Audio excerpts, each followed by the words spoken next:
Well, hi, Matt here at U.S. Frontier Miniatures. Welcome back to our third and final video in this series to build an English settler's cottage. In this final video, we'll be mixing and applying our stucco to the outside walls. We'll be assembling our roof and applying our straw bundles on it. And we'll make a display stand for our cottage. Finally, we'll put it all together, doing some miscellaneous steps to completely finish this historic cottage.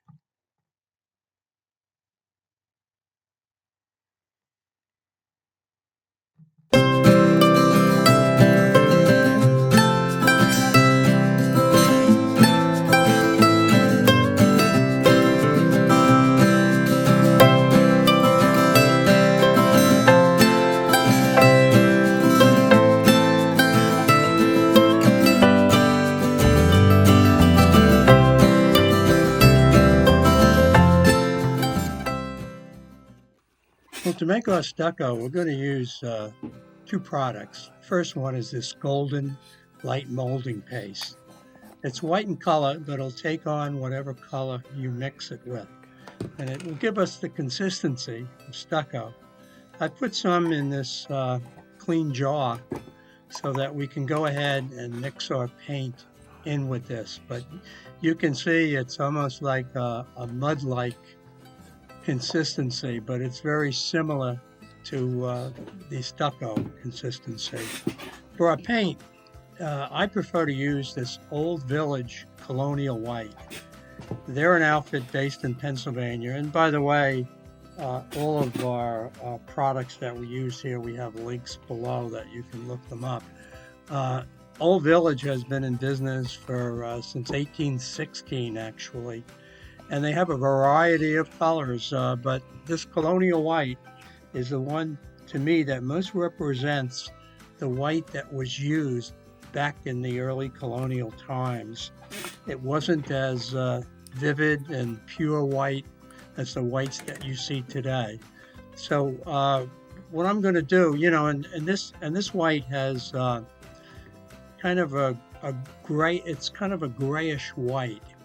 So it's very consistent with whites that I have seen in books, that show you photographs of the old homes of the past before they actually used, where they got pigments out of white lead, when they first started making paints for commercial use. In any event, I'm going to mix, a number of spoonfuls of this white paint into our light molding paste, and then stir it up, and you'll see that it takes on the actual color of the paint itself.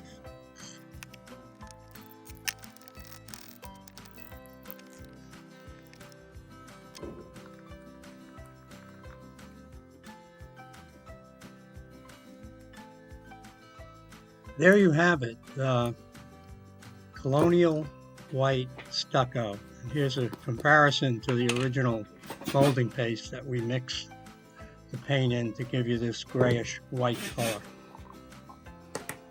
Almost the same as our original paint can.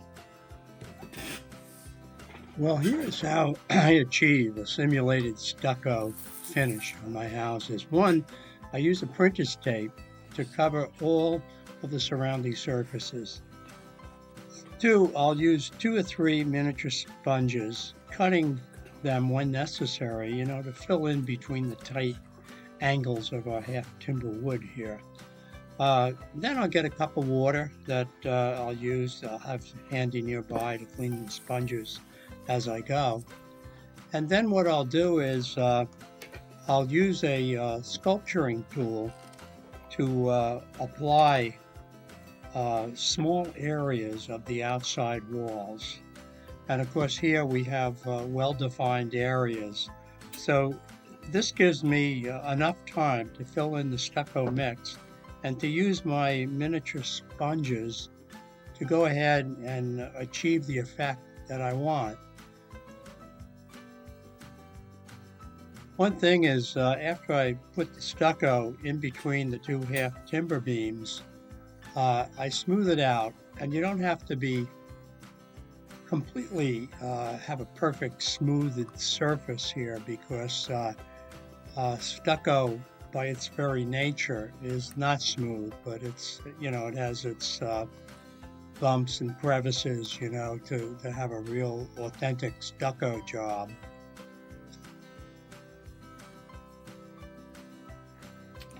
I'll select my sponge based on the size of the pores, the opening in the pores, relative to the scale of the house that we're doing here. And then I'll soak them in water, rinse them out, and I'll just dab it lightly, as you see here, to create that stucco effect with the raised, what normal stucco would be the raised sand, but here our molding paste.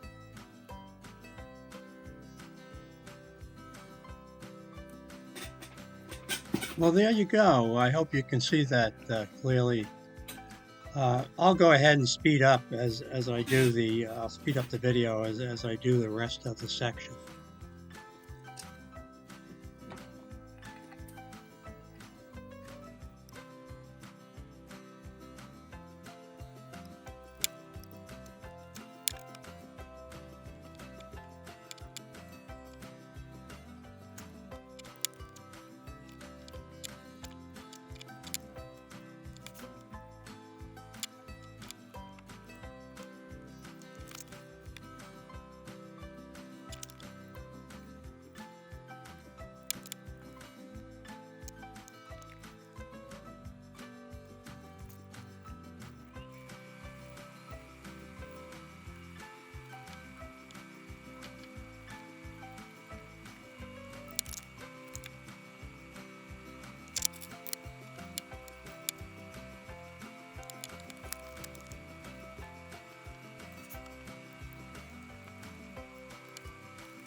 Okay, all finished. I'll go ahead and remove the painter's tape with a pair of tweezers.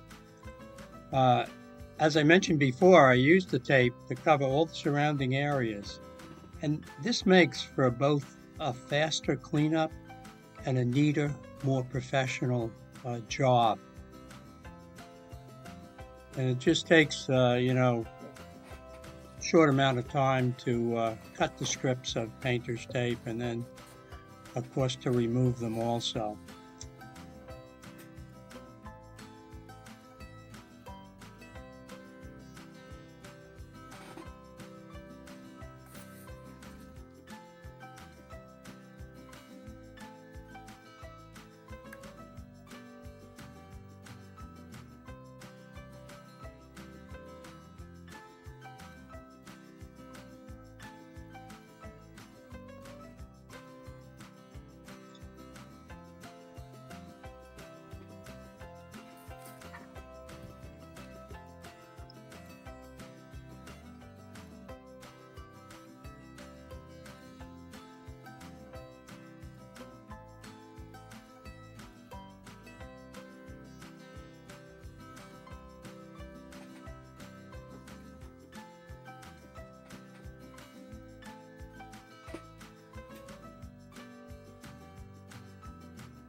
Sometimes the tape's a little stubborn to get off, but you can usually grab the end after one or two tries.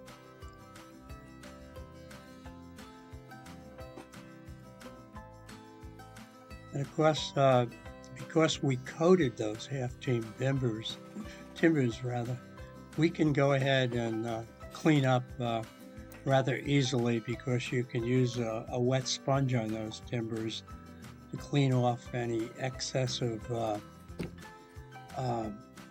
stucco material, that got on the beams. So there you go. I'll tell you what, this would take the blue ribbon at the fair, most definitely.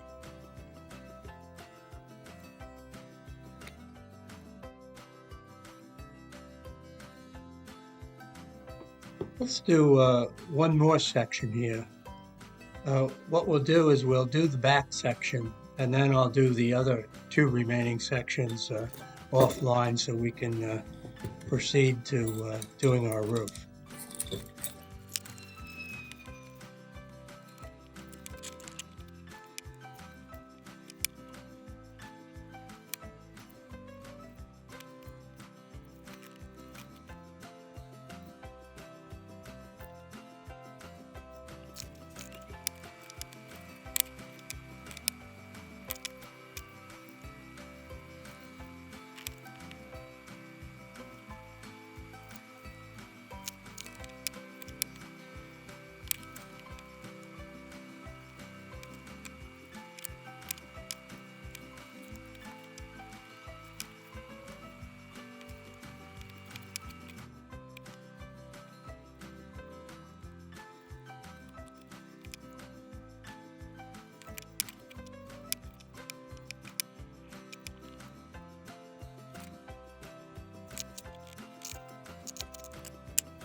As we finish cleaning up here, I wanted to point out that the back section, since it's the one that's not as observed as the other three sections, it might be the best place for a beginner to start.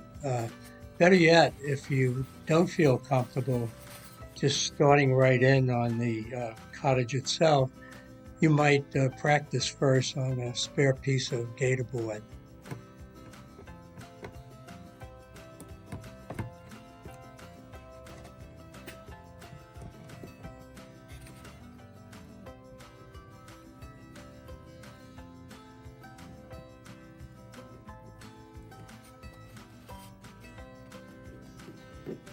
Okay, as I mentioned before, I'll go ahead and finish the other two sides offline, and we'll move ahead to work on our thatched roof.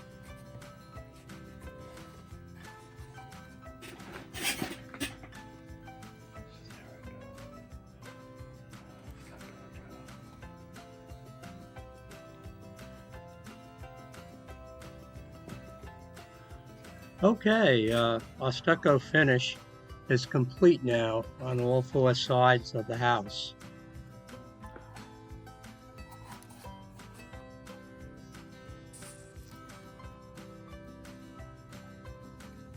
To work on our thatched roof, we first have to cut out our two roof pieces to accommodate the chimney. To do that, we need to cut out some templates from this file folder material or similar type of stiff cardboard to assure the accuracy of our measurements.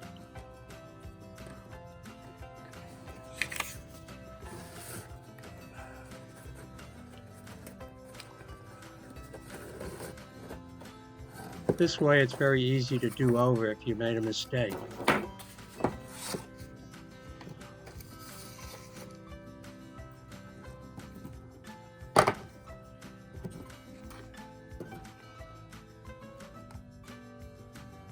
Here are the two roof pieces that I cut out by using the templates.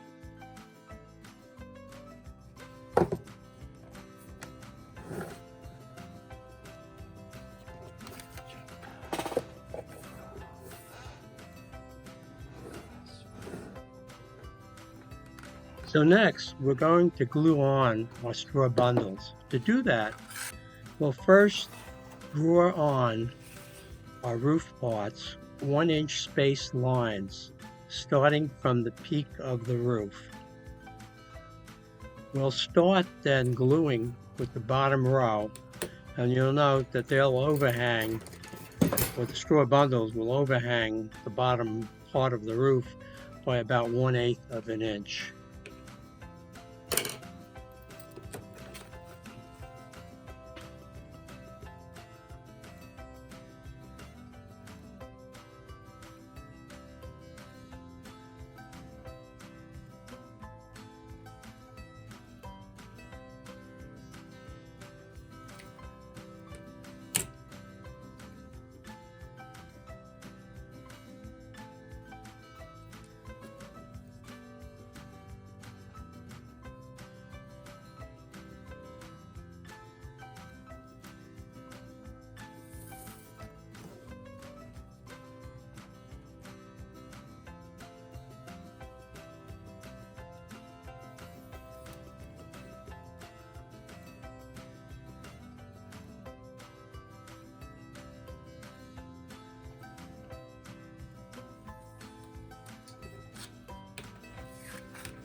I recommend Gorilla brand super glue that has a 10-second setup time for applying the glue to the bottom upper part of the straw bundle, including the twine that I used to tie it. Notice I'm having a slight overhang of maybe a 1/16 of an inch on the left side of the roof. I'll try and do the same thing as I finish with the right side of the roof.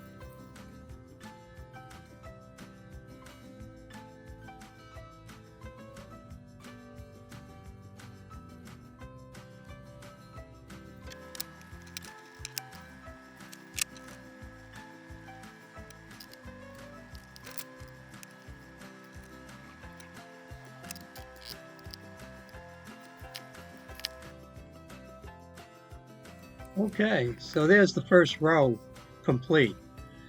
Since, the bundles aren't all exactly the same length, you can now turn the roof over and go ahead and trim the bottom of it to a uniform length, keeping a slight overhang over the roof.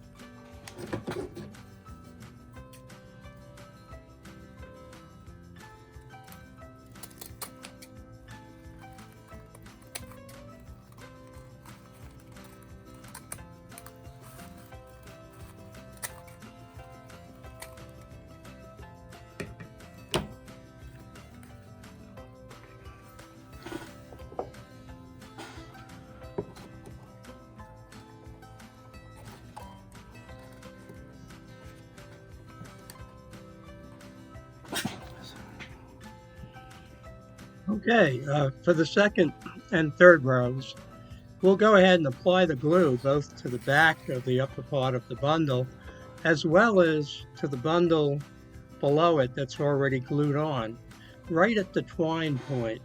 So we'll be able to get a better gluing of that particular straw bundle and the subsequent rows. I'll go ahead now and glue a total of 3 rows on the front and back before we go ahead and work on the roof peak pieces that we previously bent and soaked in water.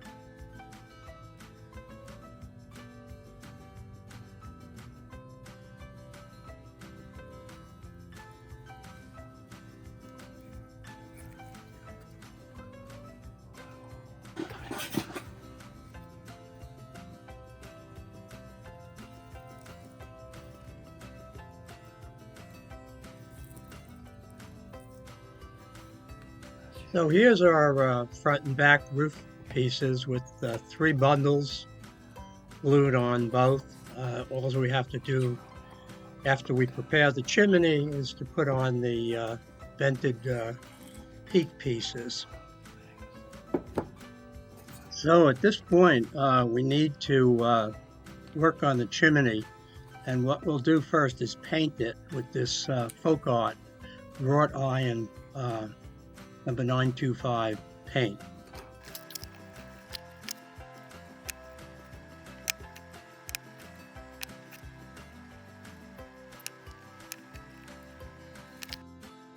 Next, we'll glue on our 2 roof pieces, glue them onto the house. And we'll use this super glue, and we'll apply the glue to our roof braces that we originally glued onto the house structure.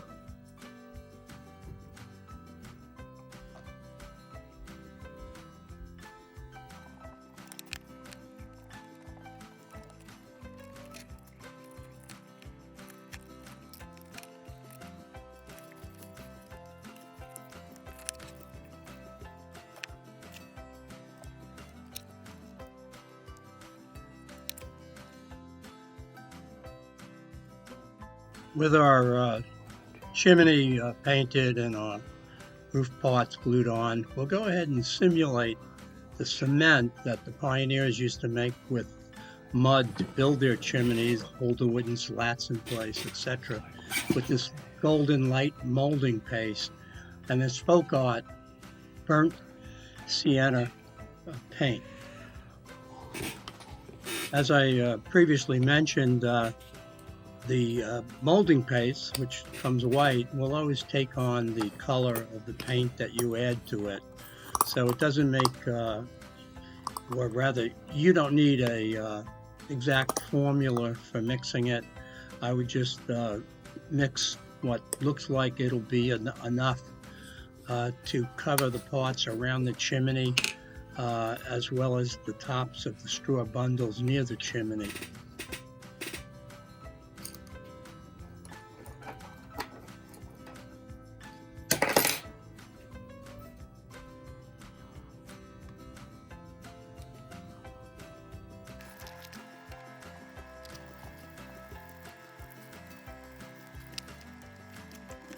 Well, that's a pretty good looking mud. We'll go ahead and apply it to the openings around the chimney, as well as up and down the chimney, because when we glue the slats on, in the old houses, the mud was usually visible, as it was part of the cement job to build that chimney. So we'll just coat it all around the chimney and up and down it, as I mentioned.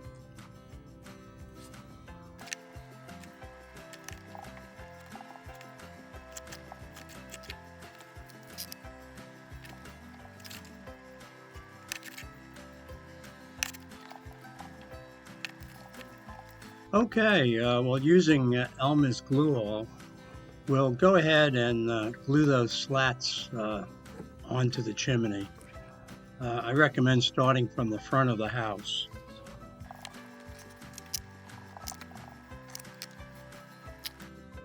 Here's the completed chimney with the wood planks glued on.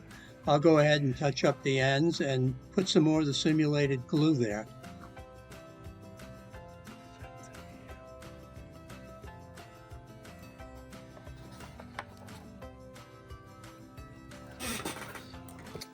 Now go ahead and glue on our straw peak straw bundles.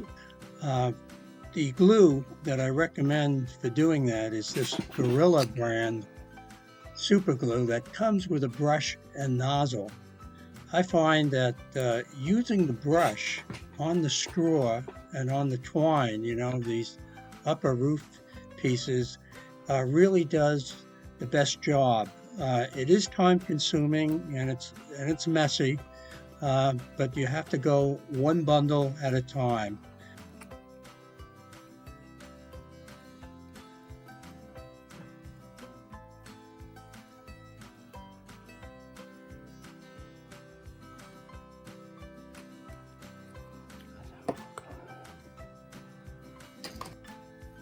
I'd hold the bundle down for about 30 seconds to make sure that the glue adheres. So there's the first one. I'll go ahead and go through this tedious process one bundle at a time and do the rest of the roof off camera, so I won't bore you with watching it. You can also trim off excess of twine and things like that as you finish.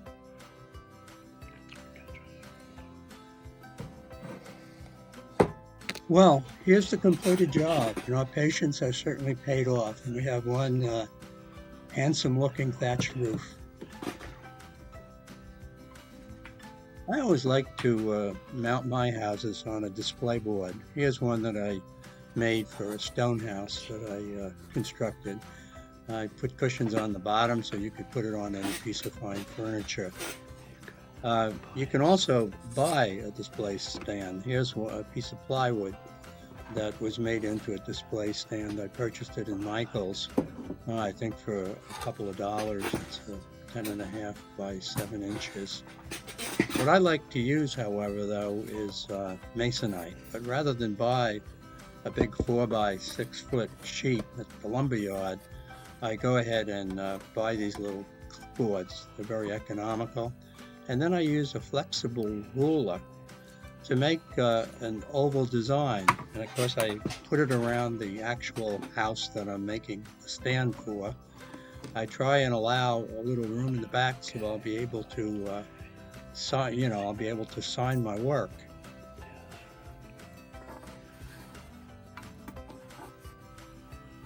What I'll do is, this is about the only time I use a power tool.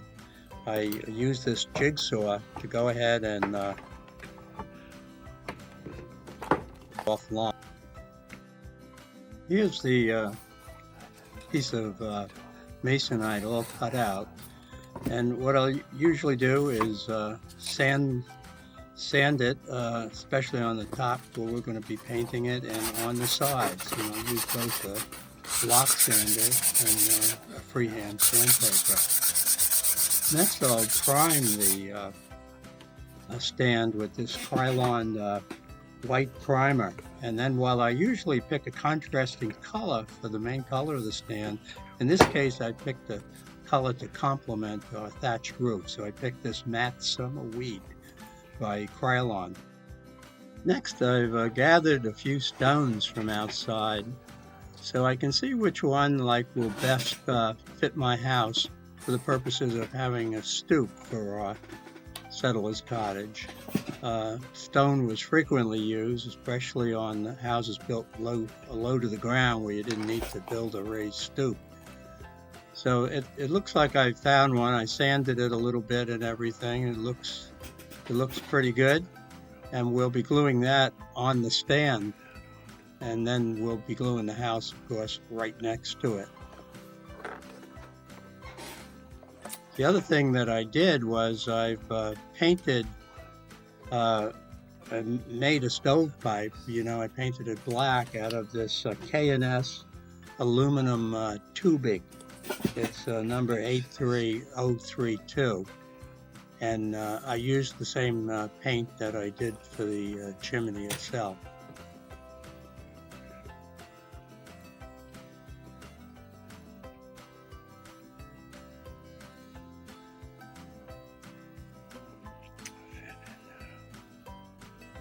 Next, using a black marker, I sign my work onto the display stand, as I always do, and I recommend you do the same with any creative work that you do.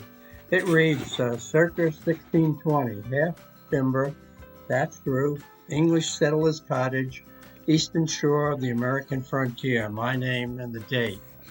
Lastly, I'll put this coat of matte clear on it. This Rust-Oleum matte clear certainly makes a very professional finish to your stand and seals everything.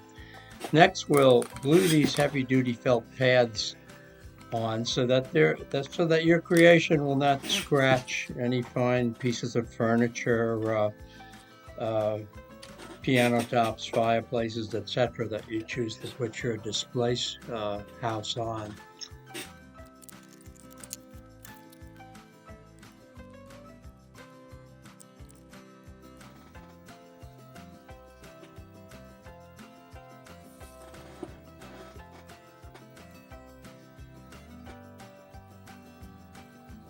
Next, we'll go ahead and glue the house to the stand using those special gluing braces we put on, and the corner braces and the chimney brace.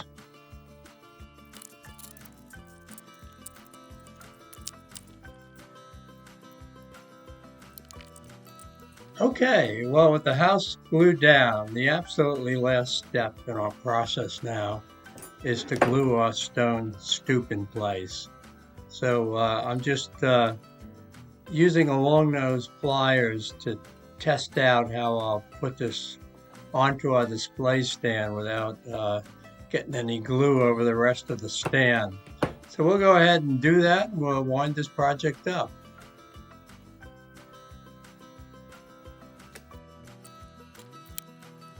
Well, ladies and gentlemen, I present to you a replica of a half timber, thatched roof, colonial white, stucco finished English settler's cottage, part of the American frontier. And if you go ahead and build this, I think it's a work that you can be proud of, and one that links to the United States of America's early American colonial developments.